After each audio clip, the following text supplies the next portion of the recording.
ijazah Jokowi dimasalahkan, ijazah Gibran dimasalahkan, nanti sampai ijazah Jakarta dimasalahkan.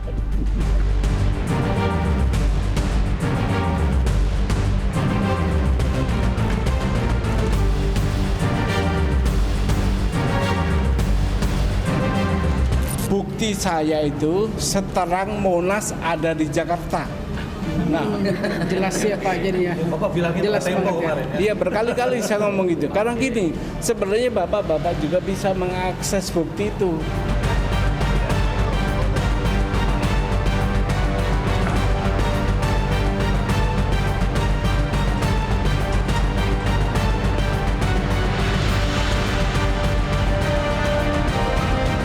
Akhirnya kami secara kelembagaan memutuskan untuk membatalkan keputusan KPU nomor 731 tahun 2025 tentang penetapan dokumen persyaratan pasangan calon presiden dan wakil presiden sebagai informasi publik yang dikecualikan KPU.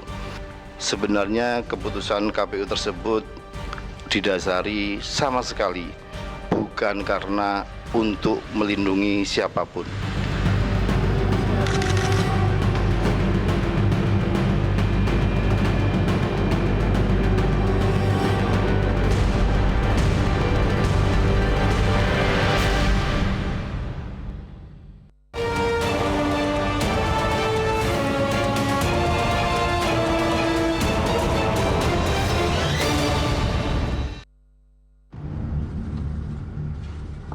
Polemik dugaan ijazah palsu Presiden ke-7 Republik Indonesia Joko Widodo tak kunjung mereda. Meski kasusnya sudah masuk ke tahap penyidikan di Polda Metro Jaya dan belasan saksi diperiksa, hingga kini polisi belum juga menetapkan tersangka.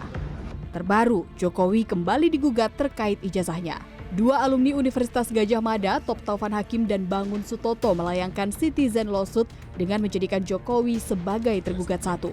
Selain Jokowi, gugatan juga ditujukan kepada Rektor UGM, Ova Emilia, sebagai tergugat 2, Wakil Rektor Bidang Pendidikan dan Pengajaran Wening Udasmoro sebagai tergugat 3, dan Kepolisian RI sebagai tergugat 4. Sidang perdana mulanya dijadwalkan di Pengadilan Negeri Solo pada Selasa 16 September, namun ditunda hingga 30 September lantaran Polri selaku tergugat 4 tidak hadir. Sementara itu, ijazah SMA milik Wakil Presiden sekaligus putra sulung Jokowi, Gibran Rakabuming Raka saat ini tengah jadi sorotan. Gibran digugat secara perdata oleh Suban Palal ke Pengadilan Negeri Jakarta Pusat terkait keabsahan ijazahnya saat mendaftar sebagai calon Wakil Presiden. Dalam petitumnya, Suban meminta Majelis Hakim menyatakan Gibran tak sah menjadi Wakil Presiden RI periode 2024-2029. Sebab Gibran tak memiliki ijazah SMA sederajat di Indonesia lantaran memakai dokumen berupa sertifikat dari sekolah di Singapura sehingga tak memenuhi syarat dalam pendaftaran cawapres pada Pilpres lalu. Selain itu, Suban juga meminta Majelis Hakim untuk menghukum Gibran dan KPU membayar kerugian material dan imaterial sebesar 125 triliun rupiah. Bukti saya itu seterang Monas ada di Jakarta. Nah, Jelas ya Pak jadi ya. Bapak bilangin Jelas Tempo banget ya. kemarin ya. dia berkali-kali saya ngomong gitu. Karena gini, sebenarnya bapak-bapak juga bisa mengakses bukti itu. Selain Gibran, Komisi Pemilihan Umum RI juga turut menjadi tergugat 2. Sebelumnya, KPU menetapkan 16 dokumen syarat pendaftaran calon presiden dan calon wakil presiden sebagai informasi yang dikecualikan atau tidak bisa dibuka untuk publik tanpa persetujuan dari pihak terkait. Namun pada Selasa 16 September, Komisi Pemilihan Umum resmi membatalkan keputusan KPU RI nomor 731 tahun 2025 tentang penetapan dokumen persyaratan pasangan calon presiden dan wakil presiden sebagai informasi publik yang dikecualikan KPU. Akhirnya kami secara kelembagaan memutuskan untuk membatalkan keputusan KPU nomor 731 tahun 2025 tentang penetapan dokumen persyaratan pasangan calon presiden dan wakil presiden sebagai informasi publik yang dikecualikan KPU. Terkait adanya gugatan soal ijazah SMA putra sulungnya Gibran Rakabuming Raka, Presiden ke-7 RI Joko Widodo menanggapi dengan santai. Ijazah Jokowi dimasalahkan, ijazah Gibran dimasalahkan, nanti sampai ijazah Jakarta dimasalahkan. Jokowi bahkan tak menampik bahwa ada orang besar yang membackup berkembangnya isu ijazah palsu. Ya ini kan tidak hanya sehari 2 hari, sudah 4 tahun yang lalu sudah ada itu. Kalau yang nafasnya panjang itu kalau nggak ada yang membackup kan nggak mungkin. Di tengah polemik ijazah yang kian tak jelas arah, usai meluncurkan buku Jokowi's White Paper yang berisi hasil penelitian terkait tudingan ijazah palsu Jokowi, Roy Suryo dan Dr. Tifauzia Tiasuma meminta audiensi atau rapat dengar pendapat umum dengan DPR RI guna membahas keabsahan ijazah Presiden ke-7 Jokowi dan ijazah SMA Gibran. Roy Suryo turut menyoroti dugaan kejanggalan dalam riwayat pendidikan Gibran Rakabuming Raka. Menurut Roy, dalam berkas pendaftaran Gibran ke KPU saat maju sebagai calon wakil presiden, ia mencantumkan bersekolah di Orchard Park Secondary School selama 2 tahun, namun tiba-tiba Gibran disebut melanjutkan studi ke University of Technology Sydney. Roy juga menilai studi Gibran di Sydney hanya berlangsung sekitar 6 bulan, mirip kursus singkat sehingga keabsahan ijazahnya pun dipertanyakan. Tim Liputan CNN Indonesia.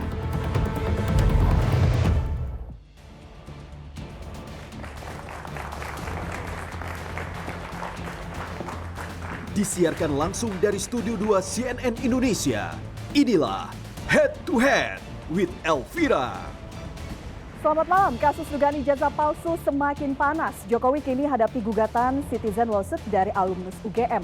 Tak hanya sampai di situ, ijazah sang putra Wakil Presiden Gibran kini juga ikut dipertanyakan. Gugatan 125 triliun rupiah terkait ijazah Gibran kini masuk ke ranah pengadilan. Berulang kali Jokowi menyebut ada dalang di balik berbagai tudingan. Mengapa isu ijazah tak kunjung redam? Betulkah ada pihak yang diuntungkan? Kita akan bahas malam ini bersama sejumlah narasumber yang sudah hadir bersama kami. Kita undang yang pertama pengamat telematika Roy Suryo. Mas Roy, selamat malam. Silakan bergabung. Malam. Malam semuanya. Malam. Siap, Mas? Baik. Ya. Silahkan, Mas. Oke. Hot seat-nya ini. Mas Waduh, Roy hot seat. Suryo. Hot kayak pesawat aja, hot seat tambah bayar. Kemudian berarti. saya undang kuasa hukum Joko Widodo, Rifai Kusuma Negara. Bang Rifai, selamat malam. Silakan. Malam, Mbak. Malam. Silakan, Bang Rifai. Oke. Kemudian ahli digital forensik Rismon Hasi Holan Sianipar. Selamat malam. Ini saya nyarinya ke sini.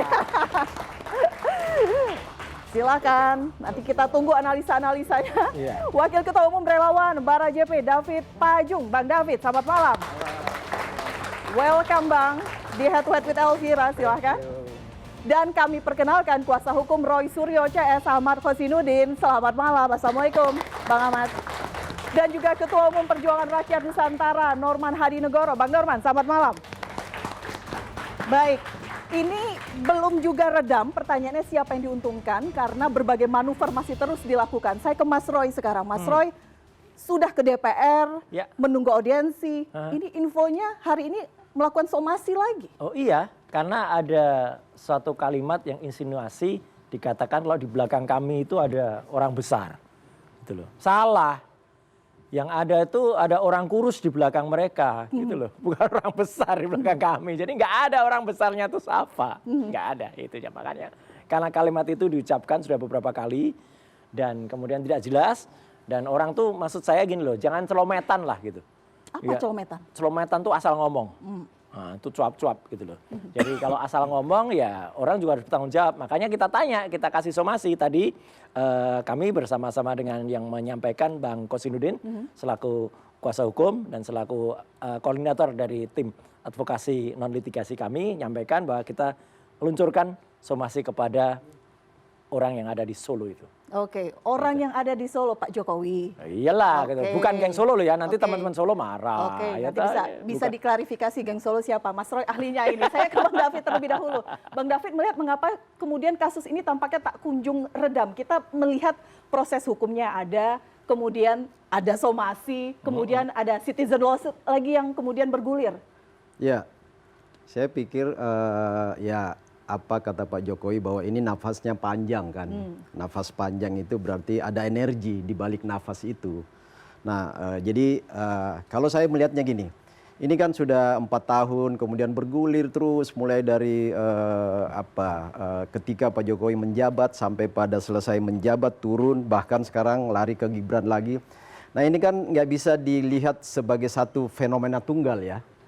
Dia nggak bisa dilepaskan bahwa ini punya mata rantai, ada benang merah dari setiap momentum-momentum yang diangkat kawan-kawan Roy Suryo dan CS itu, karena sampai hari ini terus bergulir. Nah, pertanyaan kita adalah kita mau percaya pada institusi mana, kan? Ini kita mendelegitimasi semua institusi-institusi negara ini yang punya kewenangan berdasarkan undang-undang, termasuk sebenarnya yang kita sayangkan itu institusi Mas Roy sendiri, Bang Rismon sendiri, yaitu UGM itu dalam hal ini sekarang bisa kita katakan ini sebenarnya sesungguhnya kalau dalam tanda petik ini dipermalukan dengan case ini. Orang internal sendiri, artinya para alumni sendiri yang mengangkat hal-hal yang dan tidak memberikan kepercayaan kepada pimpinan tertinggi dari UGM. Rektor udah bicara, dekan udah bicara, mantan-mantan mahasiswa yaitu notabene adalah teman-teman kelas dan angkatan Pak Jokowi itu nggak dipercaya semua. Bukti-bukti bahwa Bareskrim juga sudah menyatakan bahwa itu nggak palsu, clear itu. Institusi itu. Kemudian KPU ya, KPU ada 3 nih khusus Pak Jokowi ya. Ketika menjadi wali kota Solo, itu KPUD Solo. Ketika menjadi gubernur DKI, itu KPUD DKI. Ketika menjadi presiden, itu KPU Pusat. Ini semua didelegitimate dengan case-case ini. Mereka itu kan melaksanakan tugas berdasarkan diskresi yang diberikan oleh undang-undang kan. Undang-undang pemilu.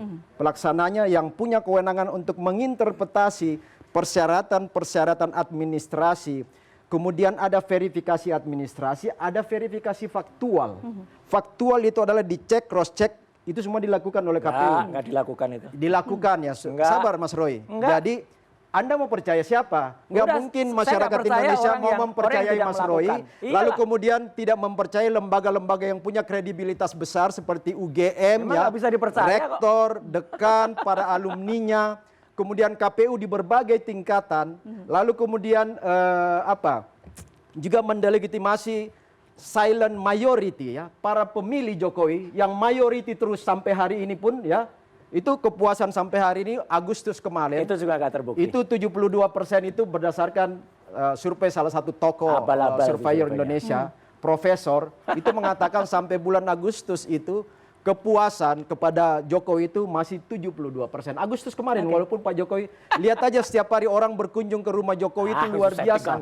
Itu semua adalah legitimasi sosial yang begitu besar setelah selesai menjabat seorang presiden. Dan apa yang dilakukan kawan-kawan Mas Roy dan semua teman-teman ini pada satu sisi kita hargai sebagai bagian dari dinamika sosial politik.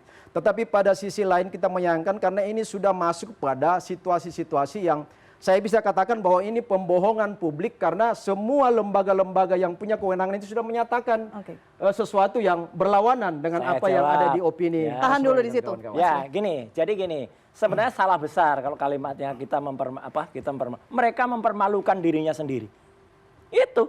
Jadi kalau UGM mau benar, harusnya UGM itu ilmiah, scientific dalam menggunakan metode-metode saintis dalam menyampaikan paparannya. Masa bikin podcast 2, ya, profesor lagi bikin podcast yang 1 4 menit, nggak ada bukti sama sekali, yang satunya lagi 34 menit nggak ada bukti sama. Salah satu contoh yang mempermalukan diri sendiri sudah dilakukan kemarin oleh KPU. Dengan KPU kemudian mencabut ya peraturan KPU, keputusan KPU nomor 731 tahun 2025. Itu contoh. KPU itu mempermalukan, meskipun saya mengapresiasi ya. Bagaimana KPU itu akhirnya mengkoreksi itu kesalahan fatal. Mempermalukan apa mengapresiasi? Ini 2 hal yang berbeda nih. Dia mempermalukan dirinya sendiri, tapi ketika dia kemudian mengkoreksi, ya kita perlu mengapresiasi. Tapi tidak hanya cukup itu. Sudah membuat gaduh kepada masyarakat, harusnya mundur. Itu bukan bentuk pertanggungjawaban karena ada masukan kemudian mengkoreksi keputusan yang sudah pertanggungjawabannya adalah mundur. Harusnya. Jelas betul salah besar.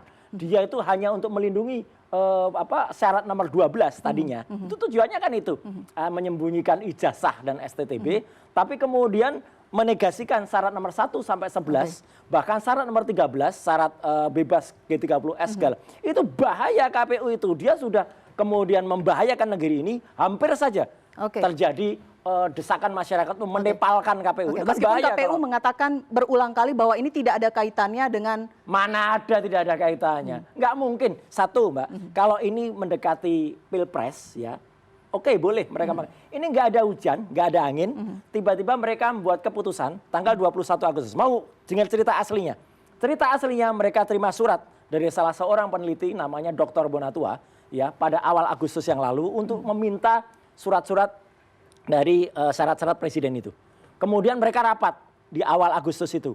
Ini A1 ini saya dengar pasti. Kemudian setelah itu mereka membuat keputusan itu.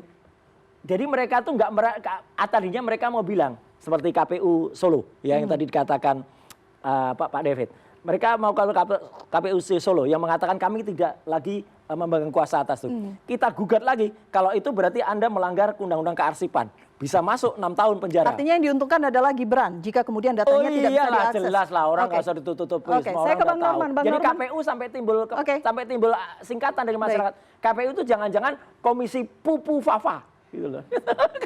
karena dia Itu versi Mas Roy. itulah. Bang Norman, ini kan kita melihat bagaimana kemudian soal ijazah ini tampaknya tak lepas dari seorang Jokowi dan sekarang diikutsertakan nama Wakil Presiden Gibran.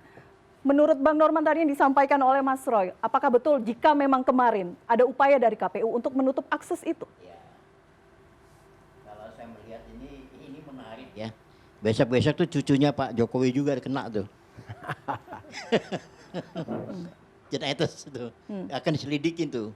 Jadi kalau saya melihat ya, kelompoknya Mas Roy ini merasa benar. Kelompoknya Gajah Mada juga merasa benar. Kan itu kan persoalannya kan? Kan nggak ketemu. Saling menuduh, saling caci maki. Ini kelompok UGM yang mana? Ini kelompok UGM juga nih Bang. Iya, makanya ini kisahnya aja dulu ya. Lembaga. Bang Resman jangan muka musim kita, Universitas biasa maksudnya. aja. Oke. Ya. Jadi saya melihat Lembaga alumni juga ada. ini nggak selesai. Saya berkeyakinan ini selesainya tahun 2029. Saya berani taruhan. Ya, nah cara menyelesaikannya siapa? Ialah pengadilan. Nah kita lihat pengadilan juga kan kita lihat sekarang kepolisian kan begini, nggak jelas kapan lagi nih yang dipanggil. Kenapa yakinnya 2029 baru selesai? Ini format politik. Ya, nggak murni itu. Ini politik. Jadi kalau Mas Roy bilang, wah saya nggak ditunggang ini, saya nggak ada cukong besar. Tapi nggak sadar, kalian tuh ditunggangin. Siapa yang nunggangin? Ini dianalisa lagi oleh kelompok asing. Nah, kalian benar mungkin. Wah, gua murni kok pakai duit sendiri. Iya. Iyalah. Tapi kami melihat kalian ditunggangi. Oke, Bang Rismon, komentar terkait hal ini. Tunggangi, Mas. Tunggangi kuda mungkin ya. Jadi tadi ya tentang perihal bahwa kepercayaan diri UGM sangat meyakinkan bahwa itu otentik. Itu Bareskrim juga menyatakan otentik, asli, terus KPU juga menyatakan secara institusi. Jadi udah 3 institusi gitu ya, yang sudah menyatakan bahwa ijazah Pak Joko Widodo itu asli, otentik, tidak fake. Maka kenapa kemudian tidak diselesaikan dengan tuntas 3 institusi ini bertemu dan Pak Joko Widodo, karena kan sudah 3 yang membackup ini. Pak Joko Widodo dipanggil aja dengan 3 institusi ini dan ditunjukkan versi analognya. Begitu, selesai. Pak Jokowi sudah bicara ke pengadilan. Bentar dulu Pak. Kalau mau pengadilan itu nanti gitu. Ini cara seorang presiden menyelesaikan masalah cara murah, bermartabat dan punya sifat negarawan. Tadi kan 3 sudah dinyatakan. Bareskrim, KPU, dan UGM. Coba 3-3 ini bertemu, panggil Pak Jokowi, tunjukkan aslinya. Karena sudah ada 3 ini backup. Institusi negara. Tetapi kalau itu nggak dilakukan, sementara ada 3 institusi pembackup menyatakan asli, tetapi ternyata rakyat lebih percaya pada analisa kami, lewat buku kami, Jokowi White Paper. Jangan salahkan publik. Kalau sudah di backup 3 institusi saja Pak Jokowi nggak berani menunjukkan ijazah yang katanya analog dan asli, otentik, tidak fake itu, ya wajar masyarakat menjadi ini institusi ini benar nggak sih? Sementara analisa kami itu masuk akal dan kami presentasikan. Sekarang pertanyaannya, tidak ada satupun dari pihak Pak Jokowi, pihak KPU, pihak UGM yang mempresentasikan dengan cara ilmiah seperti kami. Seharusnya Presiden Prabowo, negara ini bersyukur ada warga negara yang cerdas, ya. Kami bukan sombong, cerdas, menyajikan dengan cara-cara intelektual for the pursuit of science. Yes. Bukan menerima, oh ini Bu Rektor, black box, otentik. Bareskrim, gelar perkara black box, otentik. KPU nggak boleh dilihat, otentik. Sementara kami menyajikan dengan fakta, logika, dan sains. Dan itu harus dibungkam dan kami berakhir di meja penyidikan. Oke. Inilah sebenarnya tragedi di Republik ini, Pak. Ya. Maksudnya buku yang disampaikan tadi ini. Penerbitan buku maksudnya. Bukan hanya buku, panjang, Pak. Bukan hanya buku. Itulah konsep kita berpikir tadi. Cara seorang presiden yang telah menyelesaikan 2 periode kepemimpinan. Caranya kan tadi saya bilang, murah, bermartabat, dan mendidik. 3 tadi dibilang abang ini. 3 institusi sudah membackup. Ayolah Pak Jokowi sudah backup ini. Tunjukkan ijazah Anda. Baik. Kalau belum berani, berarti ini kan terdegradasi nih. 3 institusi ini. Bang Risman menilai belum berani. Belum berani lah. Oke, sudah nanti di-backup dijawab Bang 3 Rifai ya. Apakah bisa kemudian Pak Jokowi menunjukkan tadi ya, murah, bermartabat, dan negarawan untuk menunjukkan. Nanti Bang Rifai akan merespon itu. Kami juga mengundang Anda untuk bertanya kepada narasumber yang hadir di studio malam hari ini melalui kolom chat YouTube live streaming. Nanti akan dijawab oleh narasumber dan juga kita nanti akan berbincang dengan penggugat Wakil Presiden Gibran Rakabuming Raka. Tidak main-main, tuntutan perdata 125 triliun rupiah. Usai jeda.